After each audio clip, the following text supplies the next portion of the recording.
आज म आगामी आर्थिक वर्ष 2082-83 को मौद्रिक नीति यहाँहरू समक्ष सार्वजनिक गर्दैछु। नेपाल राष्ट्र बैंक ऐन 2058 बमोजिम आर्थिक स्थायित्व र अर्थतन्त्रको दिगो विकासको लागि मूल्य र शोधनान्तर स्थिरता कायम गर्ने मूलभूत उद्देश्यका साथ यस बैंकले आर्थिक वर्ष 2059-60 देखि मौद्रिक नीति सार्वजनिक गर्दै आएको छ। यस श्रृङ्खलामा आर्थिक वर्ष 2082-83 को मौद्रिक नीति 24औं रहेको छ। आर्थिक वर्ष 2082-83 को मौद्रिक नीतिमा अघिल्लो आर्थिक वर्षको मौद्रिक नीतिको समीक्षा, आर्थिक तथा वित्तीय स्थिति एवं परिदृश्यको विश्लेषण, नीतिगत व्यवस्था र प्रमुख कार्यक्रमहरू समावेश गरिएको छ। यसका अतिरिक्त विदेशी विनिमय व्यवस्थापन, वित्तीय क्षेत्र सुधार एवं नियमन, भुक्तानी प्रणाली, लघु वित्त, वित्तीय पहुँच एवं ग्राहक संरक्षण र सम्पत्ति शुद्धिकरण निवारण लगायतका नीति तथा कार्यक्रमहरू समेत यस मौद्रिक नीतिमा समावेश गरिएको छ। विश्वको आर्थिक वृद्धि दरमा क्रमिक सुधार देखिए तापनि पछिल्लो समय भू राजनीतिक तनाव र कतिपय मुलुकको कठोर व्यापार नीतिको कारण अनिश्चितता बढेको छ। तथापि विश्व मुद्रास्फीतिमा क्रमिक सुधार आई कोभिड पूर्वको स्थितिमा पुग्न लागेको अन्तर्राष्ट्रिय मुद्रा कोषको विश्लेषण रहेको छ। सन् 2024 मा 3.3% ले विस्तार भएको विश्व अर्थतन्त्र सन् 2025 मा 2.8% मात्र बढ्ने प्रक्षेपण रहेको छ। विगत 3 वर्षदेखि विश्व मुद्रास्फीति घट्दै गएको छ। सन् 2024 मा 5.7% रहेको विश्वको उपभोक्ता मुद्रास्फीति सन् 2025 मा 4.3% रहने कोषको प्रक्षेपण रहेको छ।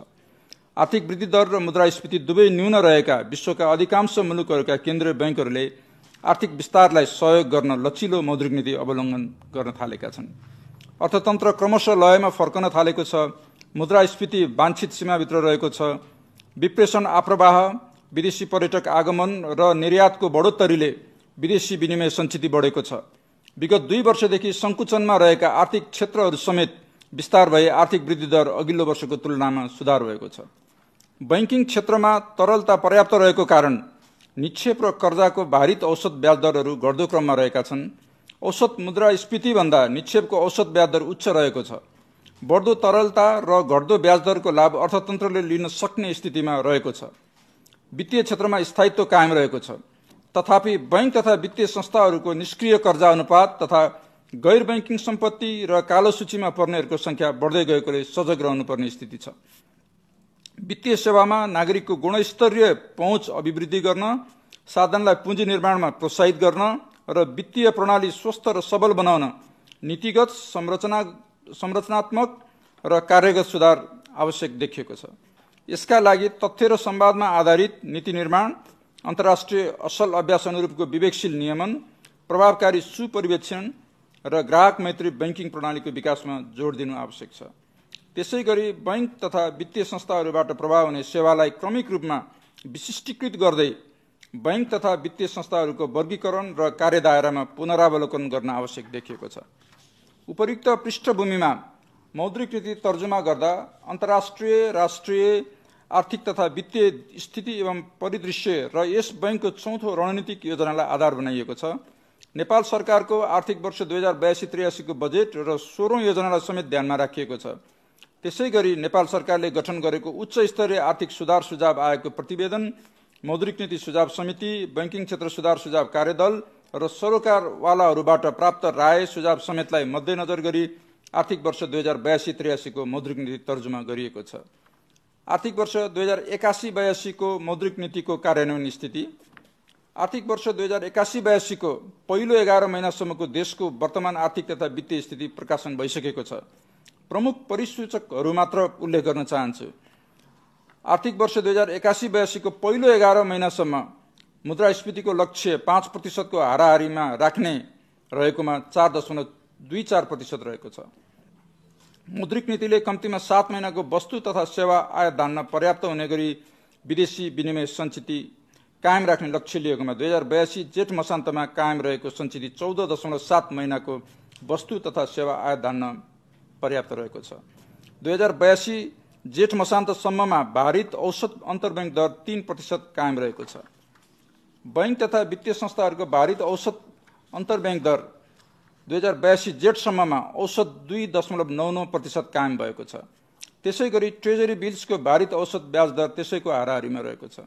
बैंक तथा वित्तीय संस्थाको अल्पकालीन ब्याज दरहरू क्रमशः घटिरहेका छन्। 2082 जेठमा वाणिज्य बैंकको औसत निक्षेप ब्याज दरहरू 4.29% रहेको छ। अन्य बैंकहरूको पनि सोही अनुरूप रहेको छ। त्यसैगरी 2082 जेठमा वाणिज्य बैंकहरूको कर्जाको भारित औसत ब्याज दर 7.99% रहेको छ। निक्षेपको वास्तविक ब्याज दर धनात्मक रहेको छ। आर्थिक वर्ष 2082-83 को मौद्रिक नीतिको कार्यदिशा, संरचना र मौद्रिक उपायको बारेमा अब म केही भन्न चाहन्छु। कार्यदिशाको आधार वित्तीय प्रणालीमा अधिक तरलता कायम भई कर्जाको ब्याज दर घट्दै गएको पृष्ठभूमिमा समग्र मागमा सुधार हुँदै आएको छ। आर्थिक वर्ष 2081-82 मा मुद्रास्फीति 5.0% को हाराहारी कायम गर्ने उल्लेख भएकोमा 11 महिनासम्मको औसत मुद्रास्फीति 4.24% रहेको छ। त्यसैगरी न्यूनतम 7 महिनाको वस्तु तथा सेवा आयात धान्न पर्याप्त हुने गरी विदेशी विनिमय सञ्चिति कायम गर्ने मौद्रिक नीतिको लक्ष्य रहेकोमा 2082 जेठमा कायम सञ्चिति 14.7 महिनाको वस्तु तथा सेवाको आयात धान्न पर्याप्त रहेको छ। यस बैंकले प्रक्षेपित र अपेक्षित मुद्रास्फीतिको अन्तर तथा विदेशी विनिमय सञ्चितिको आधारमा नीतिगत दर सम्बन्धी निर्णय लिँदै आएको छ। उपयुक्त सहज परिस्थितिमा समग्र माग अभिवृद्धि गर्न मौद्रिक नीतिको कार्यदिशा केही लचिलो बनाउन आवश्यक देखिएको छ। यसका साथै निक्षेपको वास्तविक ब्याज दर नकारात्मक हुन नदिनेतर्फ समेत ध्यान दिइएको छ।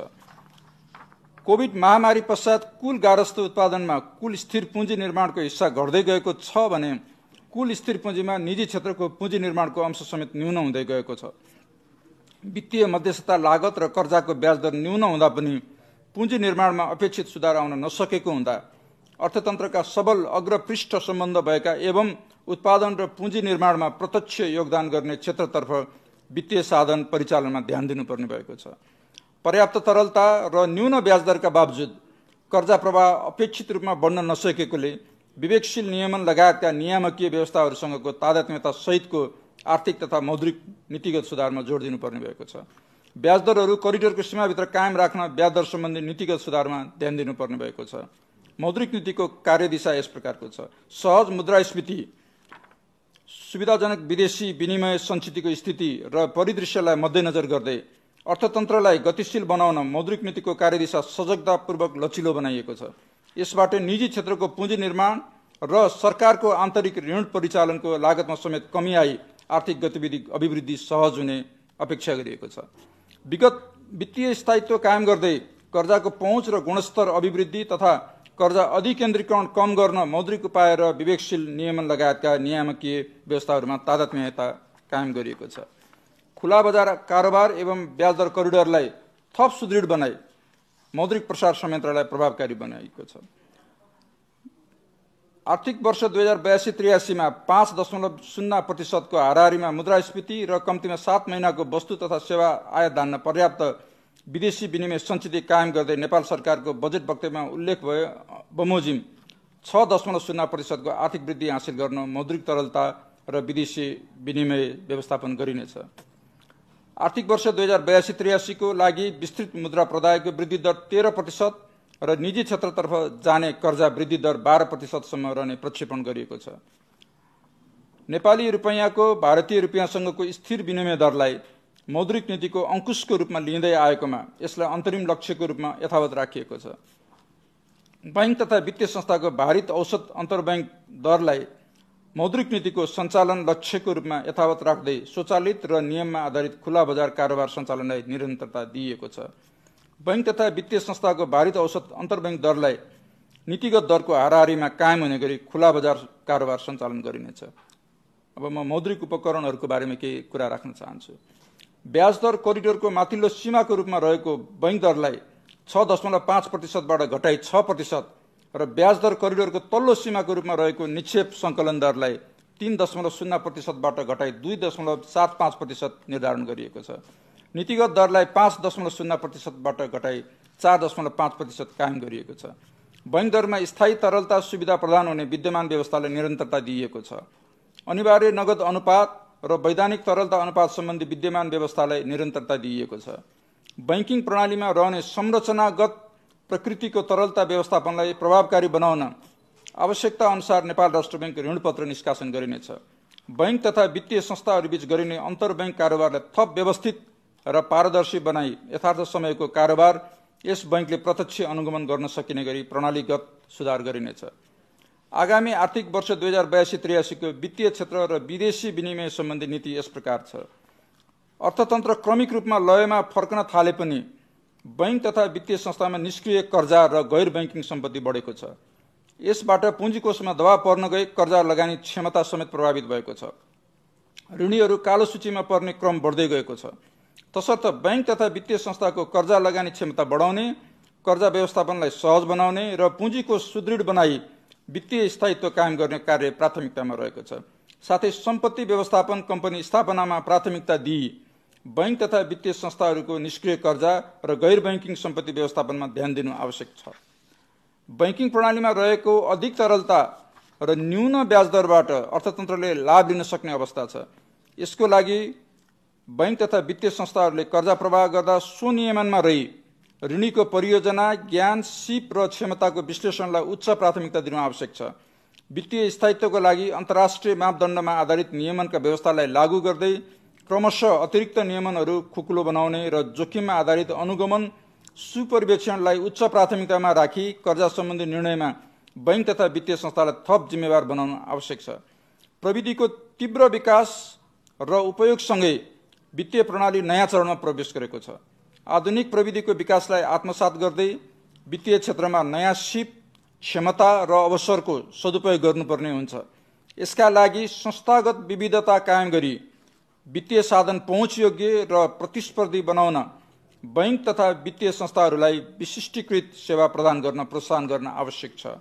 आर्थिक वर्ष 2082-83 को मौद्रिक नीतिको कार्यदिशासँग सामञ्जस्य हुने गरी विवेकशील नियमन एवं नियामकीय विदेशी विनिमय व्यवस्थापन, भुक्तानी प्रणाली र सम्पत्ति शुद्धिकरणसँग सम्बन्धित नीतिगत व्यवस्थाहरू यस प्रकार गरिएको छ। नियमन तथा सुपरिवेक्षण। दोस्रो वित्तीय क्षेत्र रणनीति नेपाल सरकारबाट स्वीकृत भए पश्चात कार्यान्वयनमा ल्याइनेछ। निजी आवश्यक घर निर्माण गर्न वा खरिद गर्न प्रवाह गर्ने कर्जाको सीमा रु 2 करोडबाट बढाई रु 3 करोड कायम गरिनेछ। पहिलो घर निर्माण वा खरिद गर्दा यस्तो कर्जा प्रवाहको लागि कर्जा मूल्य अनुपात बढीमा 80% सम्म र अन्यको हकमा बढीमा 70% सम्म कायम गर्न सक्ने व्यवस्था मिलाइनेछ। चालू पुँजी कर्जा सम्बन्धी मार्गदर्शनलाई कृषि, साना तथा घरेलु उद्योग, शिक्षा, स्वास्थ्य, खेलकुद, सञ्चार र मिडिया हाउस लगायतको व्यवसायको प्रकृति र कर्जा भुक्तानी आम्दानी चक्रको आधारमा आवश्यकता अनुसार परिमार्जन गरिनेछ। विद्यमान कर्जाको वर्गीकरण तथा कर्जा नोक्सानी व्यवस्था अध्ययन गरी पुनरावलोकन गरिनेछ, आवश्यकता अनुसार पुनरावलोकन गरिनेछ। कृषि तथा लघु, घरेलु, साना र मझौला व्यवसायमा कर्जा सहजीकरण गरी न्यून र मध्यम आय भएका घर परिवारको जीवनस्तर सुधारमा सहयोग पुर्याउने उद्देश्यले देहाय बमोजिमको व्यवस्था गरिनेछ। क बैंक तथा वित्तीय संस्थाहरूले कृषि फसल, कृषियोग्य जमिन र कृषि व्यवसाय संरचनाको धितो आफैले मूल्याङ्कन गरी रु 10 लाखसम्म कृषि वा व्यावसायिक कर्जा प्रवाह गर्न सक्ने व्यवस्था गरिनेछ। ख यसरी प्रवाह हुने रु 10 लाखसम्मको कर्जाको ग्रेस अवधिमा न्यूनतम कर्जा नोक्सानी व्यवस्था गरिनेछ। र ग बैंक तथा वित्तीय संस्थाहरूले खाद्यान्न, बाली, पशुपन्छी, माछा पालन लगायत कृषि व्यवसायसँग सम्बन्धित कार्यका लागि व्यक्ति वा व्यावसायिक फर्मलाई फसल तथा उत्पादनको प्रकृतिसँग तालमेल हुने गरी विभिन्न अवधि र प्रकृतिका कर्जा प्रवाह गर्न सक्ने व्यवस्थालाई थप सरलीकरण गर्दै कार्यान्वयनको प्रभावकारी अनुगमन गरिनेछ। नेपाल कृषि अनुसन्धान परिषद नार्कले सिफारिस गरेका जातका कृषि उपजहरूको उत्पादन अभिवृद्धि गर्ने उद्देश्यका लागि बैंक तथा वित्तीय संस्थाहरूबाट प्रवाह हुने कर्जामा सहजीकरण गरिनेछ। हुलाकी राजमार्ग तथा मध्य पहाडी लोकमार्ग आसपासका क्षेत्रमा खाद्य प्रविधि तथा गुण नियन्त्रण विभागबाट खाद्य स्वच्छता स्तरीकरण लोगो संकेत लिएका होटल तथा रेस्टुराँ र राजमार्ग लोकमार्गको मुख्य बजार आसपासका उद्योग व्यवसायहरूलाई प्रवर्धन गर्न उक्त क्षेत्रका उद्योग व्यवसायहरूलाई प्रभाव हुने कर्जामा देहाय बमोजिमको व्यवस्थाहरू गरिनेछ।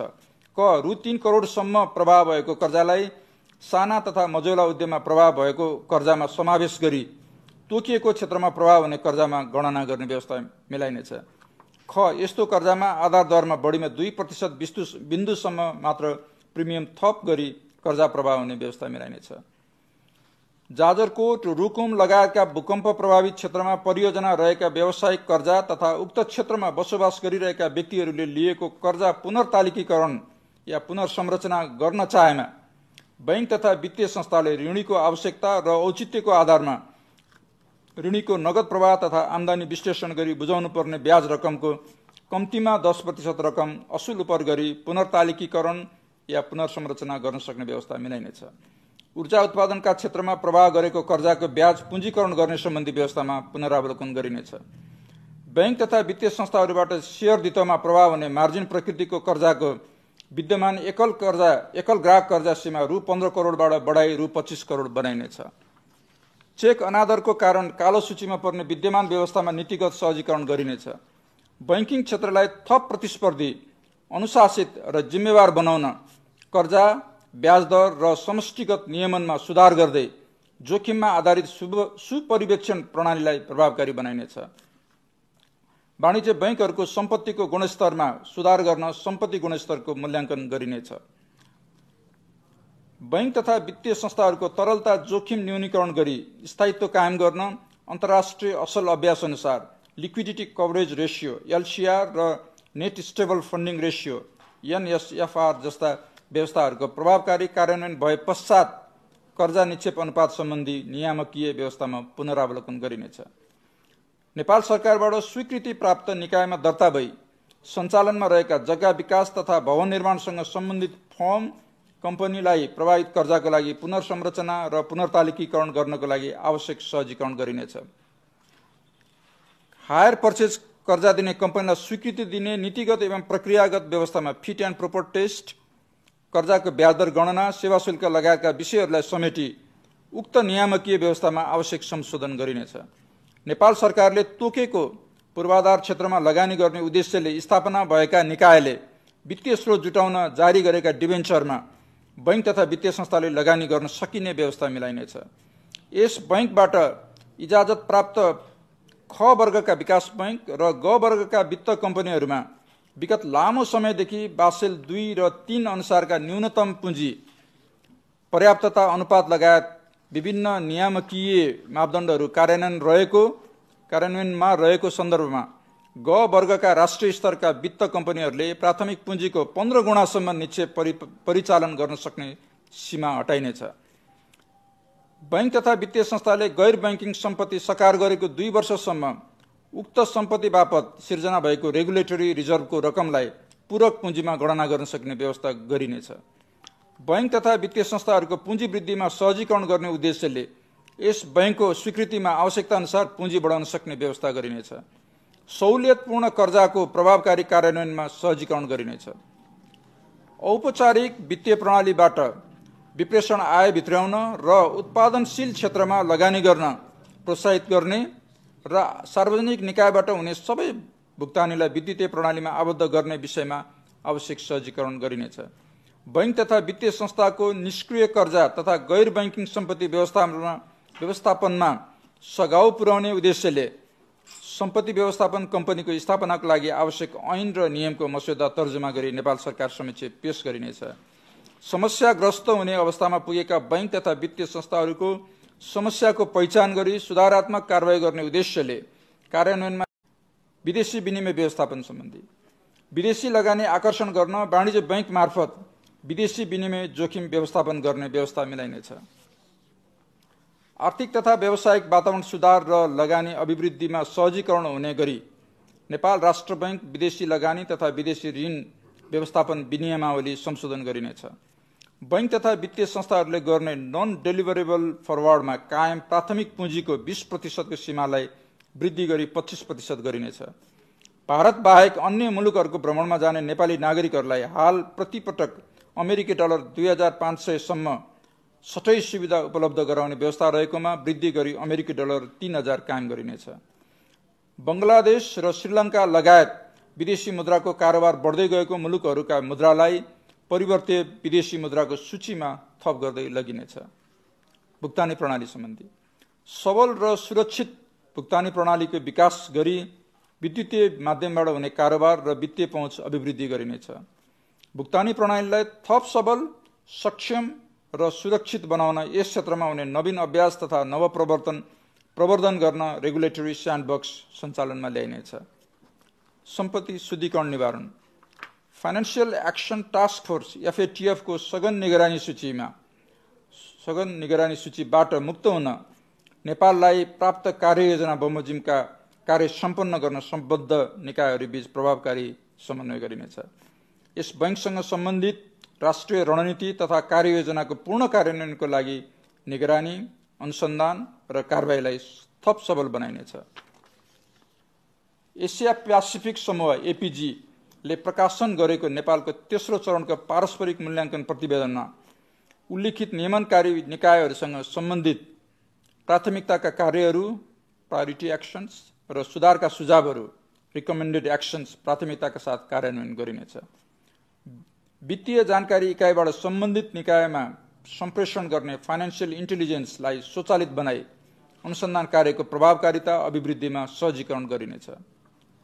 वित्तीय समावेशता र ग्राहक हित संरक्षण बैंक तथा वित्तीय संस्था एवं अन्य वित्तीय सेवा प्रदायकको ग्राहक पहिचान KYC विवरण राष्ट्रिय परिचय पत्र मार्फत प्राप्त गर्न सहजीकरण गरिनेछ। ग्राहकले कुनै एक बैंकमा विवरण अद्यावधिक गरे पश्चात आवश्यक पर्ने निकायले विद्युतीय माध्यमबाट प्राप्त गर्न सक्ने पूर्वाधारको विकासको लागि समेत सहजीकरण गरिनेछ। ग्रामीण क्षेत्रमा ऋणीहरूसँग निरन्तर संवादमा रहने उद्देश्यले ऋणीसँग नेपाल राष्ट्र बैंक कार्यक्रम सञ्चालन गरिनेछ। बैंक तथा वित्तीय संस्थाले विद्यमान कानुनी प्रक्रिया अन्तर्गत रही आफ्नो कर्जा नियमित गर्दा तथा असुली लगायतका कार्य गर्दा देखिएका अवांछित गतिविधिबाट सिर्जित जोखिम निरूपणको लागि नेपाल सरकारका सम्बन्धित निकायसँग आवश्यक समन्वय गरिनेछ। अन्त्यमा यस मौद्रिक नीतिको कार्यान्वयनबाट मूल्य तथा बाह्य क्षेत्र स्थिरता र वित्तीय स्थायित्व कायम भई समष्टिगत आर्थिक स्थायित्व प्रवर्धन हुने, वित्तीय मध्यस्थता प्रभावकारी हुने, वित्तीय समावेशीकरण बढ्ने, भुक्तानी प्रणाली थप आधुनिक, सुरक्षित र भरपर्दो हुने तथा नेपाल सरकारले लिएको आर्थिक लक्ष्य हासिल गर्न सहयोग पुग्ने अपेक्षा गरिएको छ। आर्थिक वर्ष 2082-83 को मौद्रिक नीतिको तर्जुमामा सहयोग पुर्याउने नेपाल सरकारका निकायहरू, उद्योग व्यवसायसँग सम्बन्धित सङ्घ संस्थाहरू, बैंक तथा वित्तीय संस्थाहरू, मौद्रिक नीति सल्लाहकार समिति, बैंकिङ क्षेत्र सुधार सुझाव कार्यदल, विद्वत वर्ग, सञ्चार माध्यम लगायत सबै सरोकारवालाहरूलाई धन्यवाद ज्ञापन गर्दछु। साथै यस मौद्रिक नीतिमा व्यवस्था गरिएका नीति तथा कार्यक्रमहरूको कार्यान्वयनमा सदाझैँ सबैको सहयोग रहने विश्वास लिएको छु। धन्यवाद। जय नेपाल।